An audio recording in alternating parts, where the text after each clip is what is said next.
जय श्री राम मित्रों, स्वागत है आपका आपके अपने चैनल स्टोन्स ऑफ लाइफ में। बंधुओं, आज मैं कहानी के माध्यम से एक सुंदर सीख आपको देना चाहूंगा। एक राजा था जिसका नाम रामधन था। उनके जीवन में सभी सुख थे, राज्य का कामकाज भी ऐसो आराम से चल रहा था। राजा के नैतिक गुणों के कारण प्रजा भी बहुत प्रसन्न थी और जिस राज्य में प्रजा खुश रहती है वहां की आर्थिक व्यवस्था भी दुरुस्त होती है। इस प्रकार हर क्षेत्र में राज्य का प्रभाव अच्छा था। इतने सुखों के बाद भी राजा दुखी था क्योंकि उसकी कोई संतान नहीं थी। यह गम राजा को अंदर ही अंदर सताता रहता था। प्रजा को भी इस बात का बहुत दुख था। वर्षों के बाद राजा की यह मुराद पूरी हुई और उसे एक पुत्र रत्न की प्राप्ति हुई। पूरे नगर में कई दिनों तक जश्न मना। नागरिकों को राजमहल में दावत दी गई। राजा की इस खुशी में प्रजा भी झूम रही थी। समय बीतता जा रहा था। राजकुमार का नाम नंदन सिंह रखा गया। पूजा पाठ एवं इंतजार के बाद राजा को संतान प्राप्ति हुई थी, इसलिए उसे बड़े लाड़ प्यार से रखा जाता था। लेकिन अति किसी बात की अच्छी नहीं होती है। अधिक लाड़ ने चंदन सिंह को बहुत बिगाड़ दिया। बचपन में तो नंदन की सभी बातें दिल को लुभाती थी, पर बड़े होते होते यही बातें बदतमीजी लगने लगती हैं। नंदन बहुत ज्यादा जिद्दी हो गया था। उसके मन में अहंकार आ गया था। वो चाहता था कि प्रजा सदैव उसकी जय जयकार करे, उसकी प्रशंसा करे। उसकी बात न सुनने पर वो कोलाहल मचा देता था। बेचारे सैनिकों को तो वो पैर की जूती ही समझता था। आए दिन उसका प्रकोप प्रजा पर उतरने लगा। वो खुद को भगवान के समान पूछता देखना चाहता था। आयु तो बहुत कम थी लेकिन अहम कई गुना बढ़ चुका था। नंदन के इस व्यवहार से सभी बहुत दुखी थे। प्रजा आए दिन दरबार में नंदन की शिकायत लेकर आती थी। इसके कारण राजा का सिर लज्जा से झुक जाता था। यह एक गंभीर विषय बन चुका था। एक दिन राजा ने सभी खास दरबारियों एवं मंत्रियों की सभा बुलवाई और उनसे अपने दिल की बात कही। वे राजकुमार के इस व्यवहार से अत्यंत दुखी थे। राजकुमार इस राज्य का भविष्य है। अगर उनका व्यवहार यही रहा तो राज्य की खुशहाली चंद दिनों में ही जाती रहेगी। दरबारी राजा को सद्भावना देते हैं और कहते हैं कि आप हिम्मत रखें वरना प्रजा निसहाय हो जाएगी।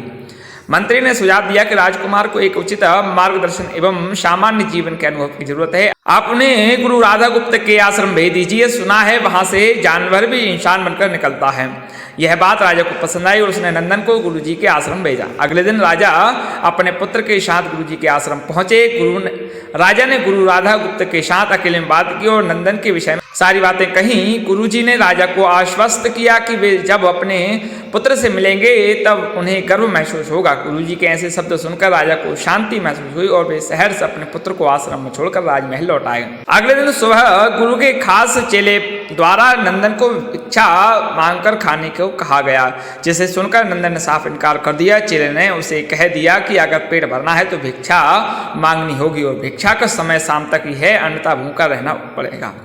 नंदन ने अपनी अकल में चेले की बात नहीं मानी और शाम होते होते उसे भूख लगने लगी, लेकिन उसे खाने को नहीं मिला। दूसरे दिन उसने भिक्षा मांगना शुरू किया। शुरुआत में उसके बोल के कारण उसे कोई भिक्षा नहीं देता था, लेकिन गुरुकुल में सभी के साथ बैठने पर उसे आधा पेट भोजन मिल जाता था। धीरे धीरे मीठे बोल का महत्व समझ आने लगा और करीब 1 महीने बाद नंदन को पेट भर भोजन मिला, जिसके साथ उसके व्यवहार में बहुत से परिवर्तन आए।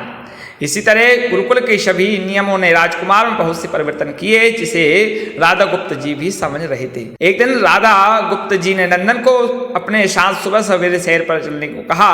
दोनों शहर पर निकल गए। रास्ते पर बहुत सारी बातें की। गुरुजी ने नंदन से कहा कि तुम बहुत बुद्धिमान हो और तुम में बहुत अधिक ऊर्जा है, जिसका तुम्हें सही दिशा में उपयोग करना आना चाहिए। दोनों चलते चलते एक सुंदर बाग में पहुंचे, जहां बहुत सुंदर सुंदर फूल थे, जिनसे बाग महक रहा था। गुरुजी ने नंदन को बाग से पूजा के लिए गुलाब के फूल तोड़ने को कहा। नंदन झट से सुंदर सुंदर गुलाब तोड़ लाया और अपने गुरु के सामने रख दिए। अब गुरुजी ने उसे नीम के पत्ते तोड़कर लाने को कहा। नंदन वो भी ले आया।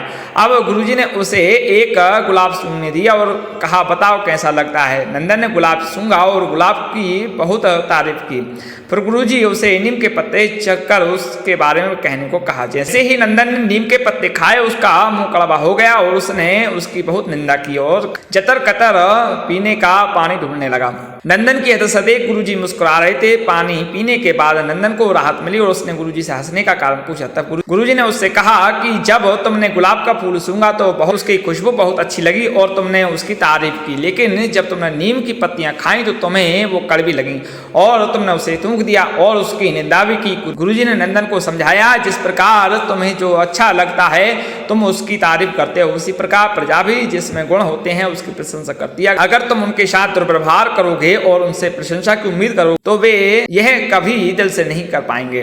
इस प्रकार जहाँ गुण होते हैं वहाँ प्रशंसा होती है। नंदन को सभी बातें विस्तार से समझ आ जाती हैं और वो अपने महल लौट जाता है। नंदन में बहुत परिवर्तन आता है और वो बाद में एक सफल राजा बनता है। कहानी की शिक्षा है, गुरु की सीख ने नंदन का जीवन ही बदल दिया।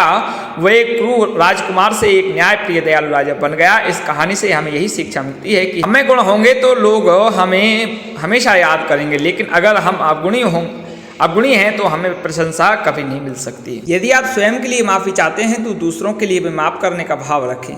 यदि आप स्वयं के लिए माफ़ी चाहते हैं तो दूसरों के लिए भी माफ़ करने का भाव रखें, क्योंकि चिकित्सा विज्ञान भी यह साबित कर चुका है कि माफ़ करने से रक्त संचार कम होता है और खून का केमिकल कंपोजिशन सुधरता है। लोग अवसाद से बाहर आते हैं और आशावादी बनते हैं।